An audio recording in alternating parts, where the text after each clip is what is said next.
Բարև ձեզ, Factor TV հյուրը ազգային ժողովի քաղաքացիական պայմանագիր խմբակցության պատգամավոր Թագոյ Ղազարյանն է, բարև ձեզ։ Այսօր Դաշնակցությունը բողոքի ակցիա իրականացնում եւ ակցիայի մասնակիցները բողոքի ձայն են բարձրացրել մեջբերում ընդդեմ ապօրինի բռնաճնշումների եւ կալանավորումների որպես կառավարող ուժի ներկայացուցիչ չունեք մտահոգություն, որ ձեր այս քայլերը կվտանգեն Հայաստանի ժողովրդավարական իմիջը եւ լրջագույն հետընթաց կունենան։ Որ քայլերը բանտարկումները առնվազն 40 անց քաղբանտարկյալ է ըստ ընդդիմության։ Ռոբերտ, դուք տեսել եք, որ ես մարդ բանտարկեմ։ Կառավարող ուժը մարդ բանտարկել լիազորություն չունի եւ չի անում դա։ Դա իրավապահներն եւ Հայաստանում իրավապահները անկախ են եւ կառավարող ուժը կապ չունի ընդհանրապես կալանավորումների հետ։ Այո։ Եվ դա հավաստող հազարավոր օրինակներ կան, էլ չեմ ասում, միջազգային զեկույցները կվերադառնամ օրինակներ, միջազգային զեկույցները, ասենք խոսել քաղբանտարկյալների մասին, նույնն է, որ խոսենք դինոզավրերի, միաեղջյուրների, հարալեզների կամ այլ միֆական կենդանիների մասին։ Չկան այդպիսի բաներ, ես ինչ քննարկեմ չեղած բաների շուրջ։ Իսկ երբ որ ասենք Կարապետյանի տուն են մտնում իրավապահները, Սամվել, եւ վարչապետը ստատուս է գնում հիմա պետության համը բերանդ կմնա այս ինչ դա արդյոք քաղաքական մոտիվացիայի մասին չի խոսում որ այդ գործերը քաղաքականապես մոտիվացված են եւ ինչ որ իմաստով պատժի տեսակ են դա քաղաքական գործունեություն ծավալող անձինք նաեւ ձեռքի հետ հանցագործություն են անում դա չի նշանակում որ իրավապահներ պիտի դրան չարձագանքեն դրան քաղաքական գործիչներ կարձագանքեն իրենց տրամաբանության մեջ իսկ իրավապահները կարձագանքեն իրենց տրամաբանության մեջ Դուք հիմա ուզում եք ներքաշել գործի մանրամասների մեջ, բայց ես չեմ մտնել դեռ, դա իմ աշխատանքը չի, իմ աշխատանքը այդ կառույցների վերաբերյալ օրենսդրություն մշակելն ու այդ կառույցներին բյուջե տրամադրելն է, որպեսզի այդ տրամաբանության շրջանակում աշխատեն, որովհետև ինչքան ես ներքաշվեմ այդ խոսակցության մեջ, այդքան ավելի վնասարար կլինի իրանց համար։ Տեսեք, որպես Հայաստանում 37 թվի ապացույց բարքերի առումով ինչ է բերվում, մի քանի արգումենտ, որ Սամվել Կարապետյանը պաշտպանեց եկեղեցում նրան բռնեցիք, մարդիկ կամ Facebook-յան գրառումների համար կալանավորվում են, արդեն սովորական է դարձել հոգևորականների ձերբակալությունը։ Միացյալ Նահանգներում են մարդիկ Facebook-յան գրառումների համար ձերբակալվում։ Աշխարհի ամենաառաջին խոսքի ազատությամբ երկիրն է, որում ես օրինակ եթե ես լինեի ընտրողը, ես կընտրեի մենք առաջ ենք տիկին։ Եթե ես լինեի ընտրողը, ես կընտրեի ավելի շուտ ԱՄՆ-ի մոդելը, քան եվրոպական մոդելը, որտեղ պետք է մեզնից օրինակ վերցնի մամուլի ազատության առումով ստացվում է։ Բայց կարող են լինել նաև սահմանադրությամբ քրեական օրենսգրքով, ինչպես նաև մարդու իրավունքների եվրոպական կոնվենցիայի 10-րդ հոդվածով սահմանված են այն դրույթները, այն իրավիճակները, որ դեպքում կարող է սահմանափակվել խոսքի ազատությունը։ Դրանք հանրային վտանգավորության, սահմանադրական կարգի տապալման, պետական անվտանգության, հանրային առողջության դեմ ուղղված խոսքերն են։ Եվ յուրաքանչյուր պետություն ինքը իրավունք ունի սահմանել։ Եթե մենք համազգային կոնսենսուս ունենանք, որ խոսքային հանցագործությունները, խոսքի միջոցով արտահայտվող հանցագործությունները պետք է ապաքրեականացնենք, ես դրա հետ համաձայն կլինեմ։ Ես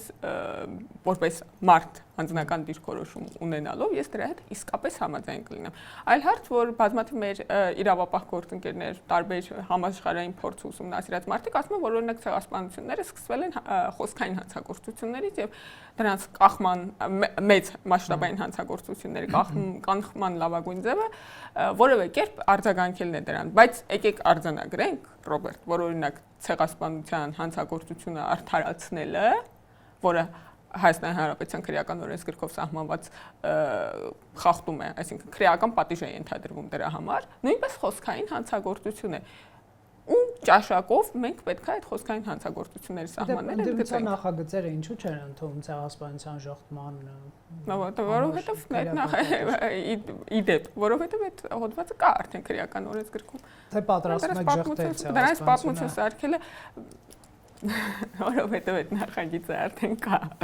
քրեական օրենսգրքում, ինչպես նաև կա քրեական օրենսգրքում պետական անվտանգության դեմ ուղղված հանցագործության քրեականացում։ Ես ասում եմ, ինձ որ հարցնեք, ես կասեմ այդ բոլորը եկեք անենք, եւ ով ինչ ուզում է թող խոսի, բայց ինձ հետ համաձայն չեն այն մարդիկ, ովքեր մասնագիտացված են այդ հարցում, որովհետև ես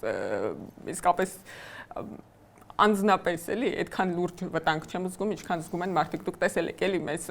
նաև որոշ փորձագետներ մեզ հորդորում են ավելի խիստ կարգավորումների գնալ այդ հիբրիդային հարձակումների դեմ, պետական անվտանգության ուղղված հանցագործության դեմ, ինքնիշխանության ուղղված հանցագործության դեմ, խոսքային արտահայտված էլի ոչ գործողությամբ, որոնց ես ինքս իսկապես այդպես շատ բան չունեմ, շատ վախեր չունեմ դրանց հետ կապված, բայց մարդիկ ավելի ու ավելի մեծ սահմանափակումներ են մեզնից պահանջում։ Եվ այն ինչ որ տեղի ունեն Հայաստանի Հանրապետությունում, այն ինչ որ տեղի ունեմ Հայաստանի Հանրապետության քրեականացնելու մասով, այն ինչ որ տեղի ունեմ Հայաստանի Հանրապետությունում, այս պահին նվազագույն շեմի վրա այդ իմաստով, եթե խոսքային հանցագործությունների մասին է։ Ես դες ասեցի 40 միաեղջյուրների եւ ասենք 400 հարալիզների մասին կարող ենք խոսել, չկան, դրանք առասպելական էակներ են, որտեղ է գրած, որ քաղաքբանտարկյալ կա, ինչից պետք է իմանանք։ Մոտիվացվածություն։ Բոլոր այն բանը, այն անիֆի ղեկավարներ, չէ՞, բանը քաղաքական հայտարարություն արել էս վերջերս։ Հա, բոլորը հենց զգում են, որ քրեական հետապնդում մոտեն մեր դռներին, դառնում են քաղաքական գործիչներ։ Էթո հանցագործություն չանեն, ինչ ասեմ։ Բայց դուք չարձագանքեցիք։ Բայց օրինակ այդ Գյումրիի քաղաքապետը ինչ դուրս եկավ դատարանից, ասեց ես բանա, դուք ես չէի ուզում, դուք ձեր քրեական գործերով ինձ ստիպեցիք մտնել քաղաքականության մեջ եւ ես հիմա առաջադրվում եմ։ Եղավ որ բանա, քաղաքական հետապնդում է, մարդկային բանականությունը ուր կորավ։ Իդեպ ինչու է հետապնդվում քրեական առումով միութենական պետություն մտնելու կողմնակից քաղաքացին Վարդան Ղուկասյանը, իսկ Մարիա Զախարովան բավականին անհանգիստ էր, որ Հայաստանի իշխանությունը հետապնդում է Ռուսաստանի հետ հարաբերությունների կողմնակիցներին։ Հարցը տվեք։ Իմ զգացողությամբ եւ տրամաբանությամբ դա քաղաքական հայտարարություն է։ Անարգանքի սյունին է գամում։ Ես շարունակելու եմ անարգանքի սյունին գամել այն մարդկանց, որոնց առաջարկած քաղաքական գաղափարները ինձ համար վնասաբեր են լինել։ Նրանք, ովքեր պատերազմի տրամաբանության մեջ հայտարարություններ կանեն, ինքնիշխանության վնասարարությանը, ինքնիշխանությանն ուղղված վնասարար հայտարարություններ կանեն, ժողովրդավարության դեմ հայտարարություններ կանեն, ես քաղաքական ամենասուր, ամենակոպիտ բառապաշարով շարունակել եմ նրանց արձագանքել։ Բայց ինչ վերաբերում է քրեական գործերին, ես չգիտեմ, ես գիտեմ, որ ինքնիշխանության դեմ ուղղված հանցակազմ կա քրեական օրենսգրքում եւ չգիտեմ ինչու է դատախազությունը ընտրել օրինակ այդ հայտարարության հետևից գնալ ես գործի մանրամասներին ծանոթ չեմ կարդացել այդ մեղադրանքը։ Բայց մամուլից գիտեմ ձերպես։ Մամուլից գիտեք, լավ, կվերադառնանք քաղաքբանտարկյալների թեմային։ Արդյոք Հայաստանի իշխանությունը չի հատում Մոսկվայի կարմիր գծերը, Սամվել Կարապետյանի կալանավորում, Վարդան Ղուկասյանի կալանավորում, մարդիկ, ովքեր Մոսկվայի հետ հարաբերությունների այսպես ավելի լավ արկման կողմնակից են, քան դուք, կարծես Ռուսաստանի ԱԳՆ-ում հետևում են այս իրադարձությունը եւ այդ աչքով են նայում, որ հետապնդվում են մեր հետ հարաբերությունների կողմնակիցները։ Այսինքն ընդ որ Մոլդովայի փորձն է իդեպ աչքի տակ առնվում ԱԳՆ-ում այն կոնտեքստում, որ սա արվում է 26-ի ընտրություններից առաջ։ Եվ իհարկե սա մեկնաբանվում է նաև նրանց կողմից որպես արևմուտքի հիբրիդային պատերազմի միջոցներից մեկը եւ Ռուսաստանը որպես ժողովրդավարական եւ խաղաղ պետություն երբեք հիբրիդային պատերազմներ չի վարում որևէ մեկի դեմ, այլ արևմուտքը ամեն դեպքում նաև ՔՊ-ն, ոնց հասկացա, սեփական ռուսամետ քաղաքացիների նկատմամբ։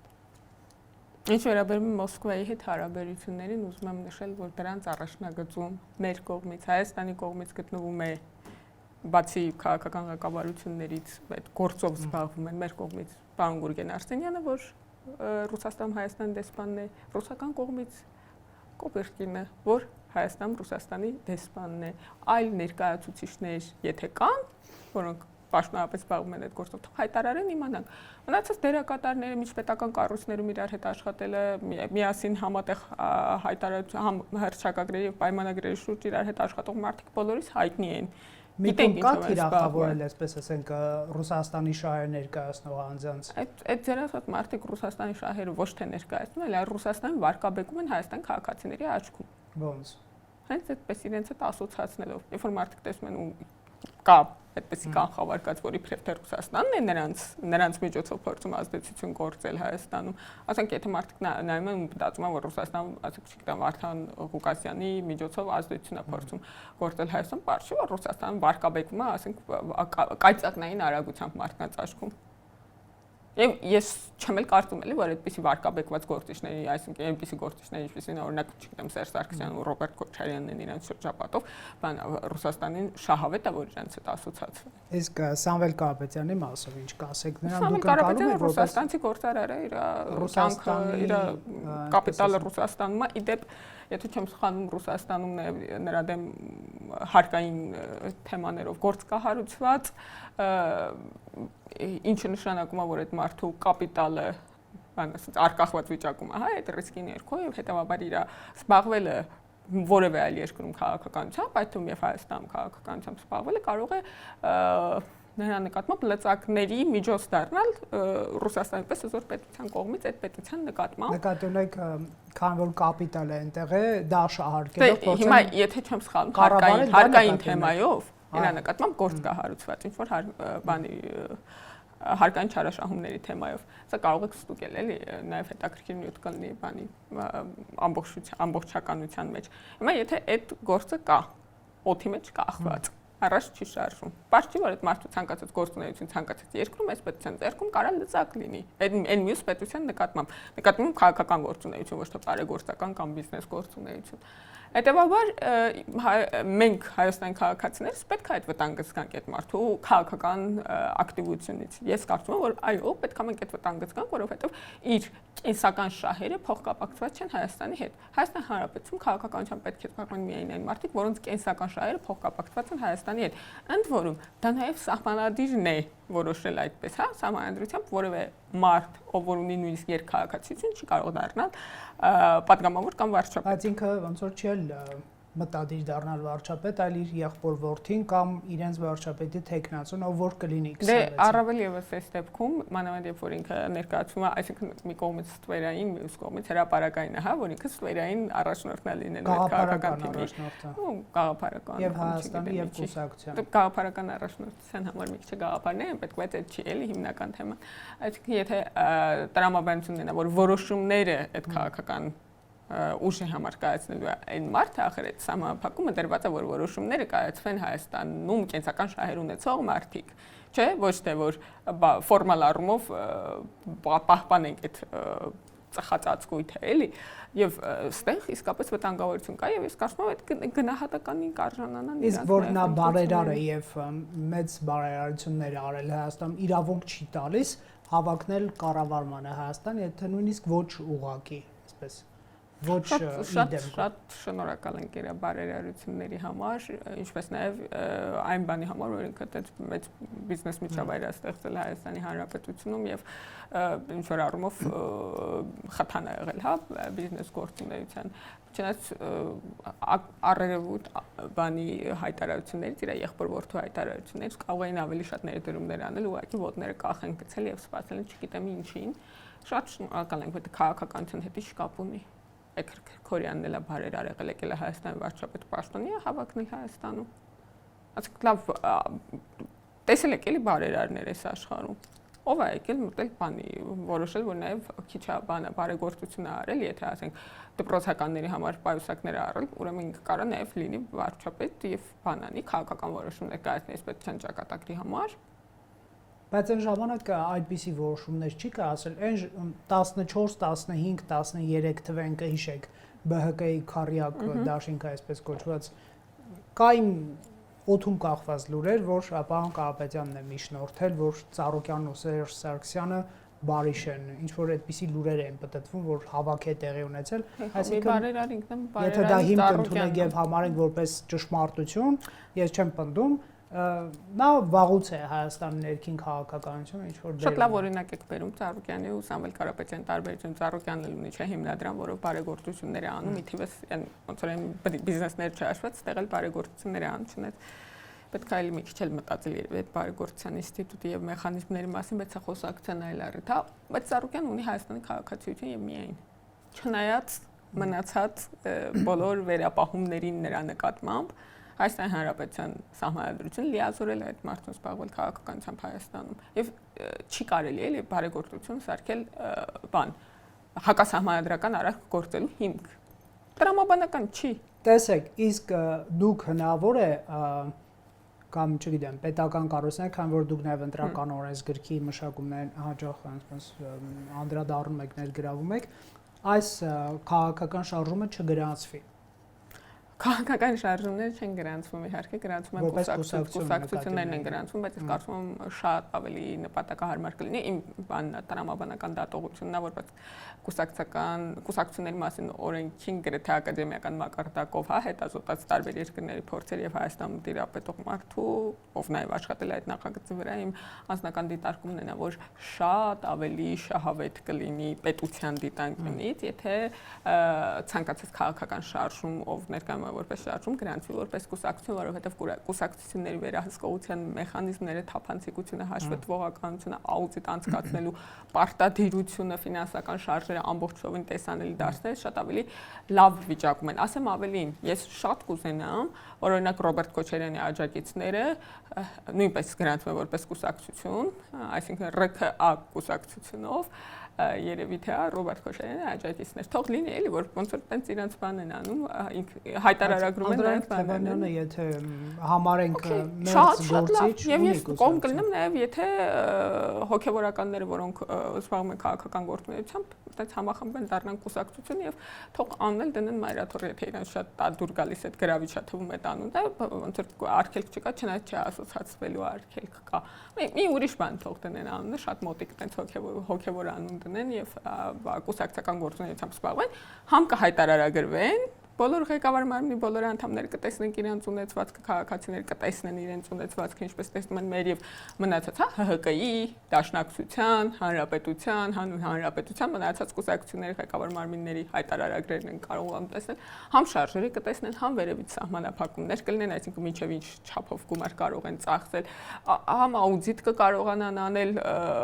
պետական մարմինները եւ հրաշալի բան կլինի եթե բոլորը գրանցվեն որպես կուսակցություն դուք առաջարկում եք ֆորմալ իմաստով քաղաքական ձև եւ գրանցում ստանալ, որ պետությունը ավելի լավ տեսնում։ Բայց մեկ կարող է թվալ, որ ձեզ ձեռնտու է այդ անորոշ վիճակը տարբեր իրադրություններում։ Օրինակ վարչապետը հաճախ է խոսում հայ առաքելական եկեղեցում ինչ որ ազդեցության կամ հենց ուղիղ գործակալների գոյության մասին, ԿԳԲ-ի գործակալի, հա, կաթողիկոսի եղբորն է։ Նա ասում է, որպես քաղաքացի, որը այսպես ասենք ձեր չի հարում, նախկիններին չի հարում, եկեղեցուն չի հարում, այսպես մարդ է էլի, որը հետևում է Հայաստանի քաղաքացիների դարդերով ապրող, բայց մեկ-մեկ Facebook-ը բացում է եւ նայում է թե ինչ է կատարվում։ Ինչ եզրանքի վարչապետի խոսքից, երբ որ փոխանակ Հայաստանի իրավապահները ապացույցներ ներկայացնեն, չգիտեմ, քրեական գործեր լինեն, արդյունավետ եւ հավասարակշիռ հետաքննություններ լինեն նույն այդ ձեր ասած գործակալների գործունեության մասին, կապերը բացահայտվեն, չէ՞ որ դա պետության անվտանգության հարց է։ Մենք գործ ունենք քաղաքական բանավեճերի եւ թվում է թե շահարկումների հետ, անverջ շղթա։ Եթե Եզրած Ներսիսյանը գործակալ է, ինչու բռնված չի կամ ինչու հետախուզում հայտարարված չի, ինչու։ Հիմա վերադառնամ այդ ձեր ձևակերպմանը սովորական քաղաքացին ինչ անի, երբ որ նման հայտարարություններ։ Չէ, ինքը նստած նայում է վարչապետը կատաղած արժանամբյուրից, ինչ որ գործակալա թափ է անում, բայց սովորական քաղաքացին թող միացնի եւ լսի Միքայել Աջապահյանի այն հարցազրույցը, որտեղ դա պատմում է, թե ինչպես իրենց սերնդի հոգեվորականներին թույլ տալու համար, որպեսզի աշխատեն եկեղեցում,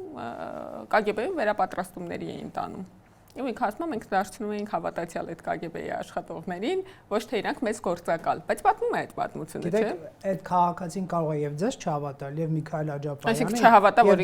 ինքը իր դեմ ցուցմունք է տալիս։ Չէ, մենք պետք է իրավական գործեր տեսնենք։ Ինքը իր դեմ ցուցմունք է տալիս, որ ասում մենք դե ասում որ գնում ենք ԿԳԲ-ին վերապատրաստում։ Դուք հիմա այս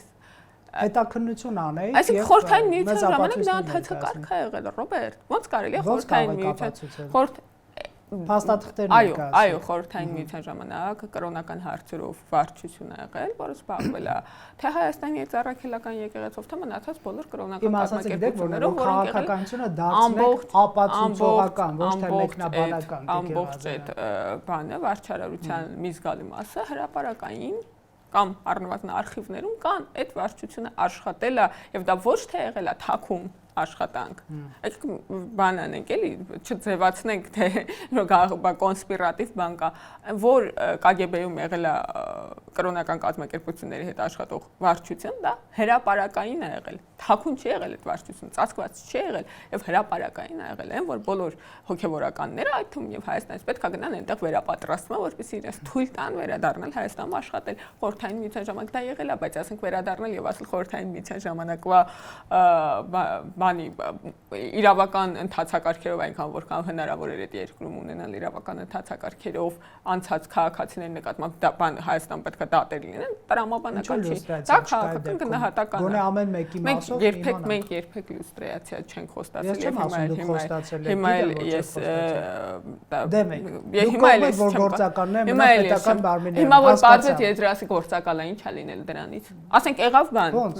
փաստ, որ ինքը գործակալ է եւ Ռուսաստանի քաղաքացի է։ Իրավական պատասխանատվությունը կարող է վրա հասնել։ Մոսկվայում, ասենք իրավական պատասխանատվություն Մոսկվայում 50 հոգի քաղաքական ապաստան անձին եք բերում եւ հաջող քաղաքական մեղադրանքներում եկեղեցական ուղղությամբ կա այդ մեղադրանքը, որ դուք Ռուսաստանի ազդեցության թե ուղիղ գործակալներն եք։ Հիմա եթե ապացույցներ ներկայացնենք, մեր քաղաքացիները կամոզվեն, եթե չեք ներկայացնում, թվում է, որ դուք զրպարտում եք այդ մարդկանց։ Եթե Ռոբերտ, իմ համոզմունքն է, որ նախ եթե լյուստրացիա լինի, բավական մեծ թվով անձանց պետքա դուրս մղենք հանրային կյանքից, որովհետև այս կամ այն կերպ փոխկապակցված են եղել, օրենքով դուրս մղենք հանրային կյանքից, բացի դիսիդենտներից, որոնք քիչ թիվ են կազմում, չէ, ինձ թվում է նորմալ է, որ մարդիկ կարան ժամանակի ընթացքում իրենց բանան վերակազմակերպեն իրենց կյանքը ասենք ինչ որ շանս տալ, որ առանց պիտակների ապրեն, կլինեն գործակալներ, որոնք շարունակում են համագործակցել, այդ դրանց պետք է ածեն փորձի բռնել։ Իսկ եթե մարդիկ ինչ որ բանի գնացել են գործի ընդունվելու համար ինչ որ բան է ստորագրել, որ գործի ընդունվել, բան չէ, էլի, մահապատասխանատվություն չի, ինչ որ միսիա կատարում է գործակալական։ Հիմա ընթացիկ դե եմ ասում, ժամանակ ստորագրել է, ինչ գիտեք։ Դե եմ ասում, հիմա եթե ընթացիկ ինչ որ բան կա, փոխկապակցվածություն կա, ես համաձայն եմ, որ վերհանվի եւ բան, բայց ասենք մարդիկ մասսայաբար գնացել են բան են արել, չէ, գործի են ընդունվել համալսարանին գնացել ինչ-որ առաջին բաժինների հետ։ Զտել այն մարդիկ, ովքեր հանգած գործակալներ են, չեք թույլ տալիս էլի վերջացնեմ։ Եվ վերջապես չնայած նրան, որ հանրային դաշտի մեծ մասը կպարզվի, որ ինչ-որ կերպ աշխատել են, որովհետև այդ երկրի քաղաքացիներ են եղել, մի բացահայտեք, մի վարկաբեկեք, բայց նրանք ովքեր գործող գործակալներ։ Բայց իմ համոզմունքն այն է, որ նույնիսկ այդ բոլորը հրապարակելուց հետո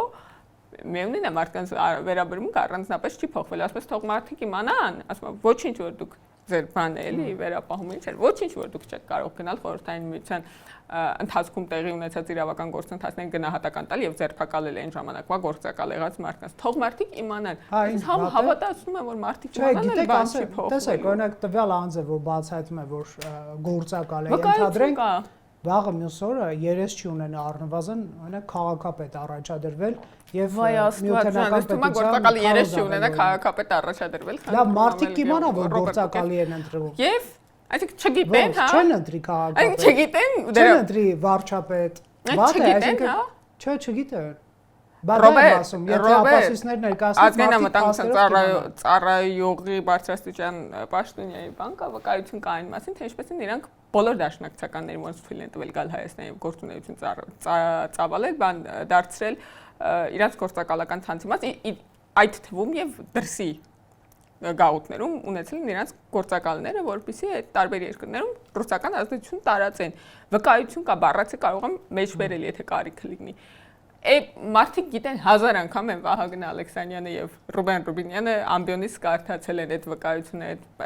դրա վերաբերյալ ոնց որ հայտնի հանգամանք է, հա, այդ մարդը աշխատող է, դուրս է եկել, այդ պատմել է։ Հիմա մարդիկ գնում էլի այդ կուսակցությունը ընտրում են։ Դուք հասկանում եք, այտենց մի հատ բան կա, խումբ կա մարդկանց, որոնց համար միևնույնն է եւ իրանք ընտրելու են պրոռուսական ուժերի։ Բայց մարդու համար էլ միևնույնը չի լինի եւ կիմանան, որ տվյալ անձը փաստաթղթավորված եւ ապացույցներով գործակալական անցյալ եւ ներկա ունի։ Այդիկ մարդիկ սենց թենից իրանց չեն ընտրում։ Ինչ գիտեք, է։ Գիտեմ։ Սա այն պահն է, որ հարգելի քաղաքացիներ, որպեսզի Հայաստանը չանցնի Ռուսաստանի տիրապետության տակ, ընտրեք ԿՊ-ն, այսինքն ձեզ ձեռնտու է շանտաժարել քաղաքացիներին, որպեսզի մենք միութենական պետություն չմտնենք, ընտրեք մեզ։ Որ դա չասենք մարդը կարող է։ Չէ, փոխանակ դուք վտանգները չեզոքացնեք, որ քաղաքական համակարգը մրցակցային լինի։ Թվում է դուք նախկինների վերադարձի վախը, պատերազմի վախը, Ռուսաստանի վախը, այսպես գումարում եք իրար եւ դարձնում եք քաղաքական մենք վախը չենք վաճառում քաղաքացիների վրա, մենք որպեսզի Հայաստանը չկորցնի իր անկախությունը, ընտրեք մեզ սիրելի քաղաքացիներ, թե չէ գործակալները կգան իշխանության։ Մենք քաղաքացիներին խոստանում ենք, մենք որևէ կերպ վախավաճառությամբ չենք զբաղվում։ Ես երեք փաստ նշեցի, մենք քաղաքացիներին խոստանում ենք խաղաղություն, ինքնիշխանություն եւ ժողովրդավարություն եւ քաղաքացիները գնում են ընտրում են խաղաղություն, ինքնիշխանություն, ժողովրդավարություն։ Եթե ընտրում են մեր առաջարկը, եթե դրա հակառակը մենք իրանց չենք առաջարկում, որ ասում եք էդ եք դուք ասում, չէ մենք այդ չենք ասում, կլինեն ավելի լավ առաջարկներ, կլինեն ավելի լավ առաջարկներ, անող քաղաքական, որպեսզի չգա իշխանության, ընտրեք մեզ, Տիկին Ղազարյան։ Մենք խնդիրները չենք պատմում, մենք պատմում ենք մեր առաջարկները հենց նոր ասացի, մենք առաջարկում ենք խաղաղություն, եթե մարդիկ ուզում են խաղաղություն, կընտրեն մեզ, եթե կլինեն այլ խաղաղություն առաջարկող ուժեր, կարող են նրանց էլ ընտրել։ Ինքնիշխանություն եւ ժողովրդավարություն, իսկ ավելի մրցակցային, քան հիմա է եղել Հայաստան քաղաքական դաշտը, երբևէ չի եղել։ Դուք մի հատ նայեք էլի վերջի շատ հետաքրքիր քաղտեխնոլոգիա է կիրառում, որպեսզի Հայաստանը չմտցներ միութենական պետություն եւ մենք չկորցնենք մեր սուվերենությունը, ընտրեք մեզ։ Թոմիսներն էլ ասեն։ Թոմիսներն էլ ասեն։ Ով դրա հակառակ ֆրոնտում է, թող մեկն էլ ասի, որպեսզի Հայաստանը չմտնի Եվրամիություն, ընտրեք մեզ, թող ասեն։ Այսինքն վտանգ չկա միութենական պետություն մտցնելու Հայաստանի։ Հարցը ինչի վտանգ կա, թե չկա։ Խտացվում են արհեստականորեն։ Հարցը ինչի կա, թե չկա։ Ասում ենք, այս առաջարկը էց է, այս մարդիկ առաջարկում են միութենական պետություն, մենք առաջարկում ենք ինքնիշխանություն։ Որոշեք, ժողովուրդ ջան, որոշեք։ Ու թողեն մյուսն էլ, թողեն մյուս մարդն էլ, չգիտեմ, քանի կուսակցություն կա Հայաստանում, 200 ասենք մոտավորապես ավելի մրցակցային քաղաքական բան իրավիճակ եղել է Հայաստանում։ Մենք տեսեք թիմերում քանի հոգի են առաջադրվել։ Երբ են առաջադրվել թիմերում 10 կուսակցություններ։ Ձեր մեթոդոլոգիայից մարտի 1-ի մարդասպանները նստած չեն, այն նախկին ռեժիմն է մեղավոր, ընտրեք մեզ եւ բաժեք նրանց սիրելի քաղաքացիներ։ Վարչապետը մի այդպիսի ելույթ էր ունենում, ես շատ ուշադիր եմ լսում։ Այսինքն բոլոր այն խնդիրները, որ դուք պիտի լուծեք, չեք լուծում, եւ որպես այդ խնդիրները լուծվեն, ընտրեք ԿՊ-ը։ Եթե խնդիրները քաղաքական են, դրանք լուծվում են քաղաքական մեթոդներով։ Եթե իրավական մեթոդներով, ինչ վերաբերում է մարտի 1-ի հանցագործներին, գիտեք, որ մի էդի որոշում կա, վերավորակավորում կա եւ դատախազն էլ 2 օր առաջ զեկուցում էր, էլի ազգային ժողովում ես չեմ կարող գնամ քիթս մտցնեմ դատախազի գործերի մեջ, ասեմ բանը, այս ինչ հոդվածով գործարարություն, այն ինչ հոդվածով մի հարցի, դրա վերաբերյալ կա քաղաքական գնահատական եւ կա իրավական գնահատական։ Ինձնից մի ակնկալեք, որ ես պետքա քիթս խոթեմ իրավական գործերի մեջ։ Եթե ես ուզենայի դա անել, ես կլինեի դատախազ։ Եթե ես քաղաքական գործիչ եմ, ուրեմն ես չեմ ուզում դա անել։ Մի այսպես գործիքակազմ էլ ԿՊ-ին շատ ձեռնտու, դա գանձերն են։ Գանձերը, այո։ Ահա, գանձերի գոյությունը վարչապետի բառապաշարից օգտվեք, շատ քրեական գործեր, որ առնչվում են այդ ձեր ասած գանձերի ղեկավարներին։ Գանձերի ղեկավարներն առաջ չեն գտնում, մտնում են դատաններ, փակուղի են մտնում, քրեական գործերը առաջ չեն գնում, այդ մարդիկ պատշաճ մեղադրանքների չեն արժանանում, ասենք ընտրակեղծիքների համար, օրինակ 2008, 13, 12, 17 թվականներ, որը մեկը չպատժվեց, էլի, եւ սա էլ են մեղադրանքի նախաբանն է, որ դուք դրանց թողնում եք ազատության, որ ասեք, այ որպեսզի ընտրակեղծարները հետ չգան, ընտրեք մեզ սիրելի քաղաքացիներ։ Գիտեք, չէ՞ ինչ է այդպես լինում։ Որ մեծ ռեսուրսներով դերակատարների քրեական գործերը դժվարությամբ են առաջ գնում։ Այո, ռեսուրսների բաշխման հարցը տարական Ռոբերտ։ Այսինքն պնդել թե լավագույն ռեսուրսները հիմա կարող է պնդենք, բայց առնվազն մի 2 տարի առաջ նման բան ասել, որ լավագույն ռեսուրսները իրավական առումով ներգրավված են պետական ապարատում, արդար չի լինի, որովհետև այն իրավական համակարգը, որ մենք ստացել ենք որպես ժառանգություն, ինքը ունի հետևյալ կոնֆիգուրացիան, որ մարդիկ պետական ապարատում ներգրավելու համար առանձնապես գիտելիքի կարիք չեն ունեցել, իսկ մասնավորում ունեցել են։ Հետևաբար ինքը դեֆորմացված իրավական համակարգ ա եղել։ Ես դրա համար ասացի, որ հիմիկվա մասին դա ասել չեմ կարող, բայց մի քանի տարի առաջվա մասին այո կարող եմ ասել, որ մի 2 տարի առաջ հաստատ այդ իրավիճակներ իրավապահ համակարգում, որտեղ վատագույն կադրերներ բան են արել։ Լավագույն կադրերը գնացել մասնավոր, լավագույն կադրերը երբ որ վատագույն, ասենք տեսել եք Պորտուգալիա-Հայաստան խաղը, հաշիվը։ Եմ նորմալ է որ այդ հաշվով է վերջացել այդ խաղը, որտեղ մեկը ուժեղ է, մյուսը թույլ։ Հետևաբար կա նաև նման խնդիր, եղել է նման խնդիր, մենք հնարավորինս այդ խնդիրը փորձում ենք լուծել այդ թվում եւ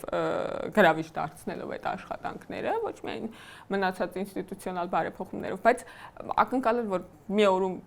այդ բանը ֆոկուսով դա տեղի ունենալ, դա տեղի չի ունենալ, որովհետեւ երկարատև դեֆորմացիաների ուղումը երկարատև ջանքեր է պահանջում, ու դուք նկատած կլինեք օրինակ հակակոռուպցիոն կոմիտեն, որը նոր ձևավորված մարմին է, ինքն էլ չէ քննիչներից բաղկացած մարմին, ինքը իր աշխատանքը անգամներով ավելի լավ է անում, քան պետական բանի պաշտոնյաների մեջ հանրային կառավարման մեջ ներգրաված մարդկանց կոռուպցիաների բացահայտումը, քան այլ տիպի քննչական մարմինները, որովհետև այդ համակարգը զրոյցը ստեղծվել եւ այն մնացած համակարգերի վրա էլ աշխատում ենք Ռոբերտ ջանի լավագույն լուծում, որ ես կարող եմ առաջարկել, որպես Հայաստանի քաղաքացի, գնացեք ընտրեք մարդկանց, ովքեր կստեղծեն համակարգեր, ավելի լավ համակարգեր, քան մենք, ոչ թե կքանդեն համակարգերը։ Եվ ձեր ասածը, որ ես գնամ քիթ խոթեմ այդ համակարգերի աշխատանքի մեջ, դա հակա համակարգային բան է, հակա ժողովրդավարական բան է։ Չէ, ես այդպեսի ուղղորդում չէի անում ձեզ։ Բայց դուք ինձ եք հարցնում իր բաները։ Շնորհակալություն, զրույցը ինձ թվում է հաջորդ հարցազրույցում կշարունակենք։ Արգելի հեռուստադիտողներ, Factor TV-ում հյուրընկալել ենք Թագուհի Ղազարյանին։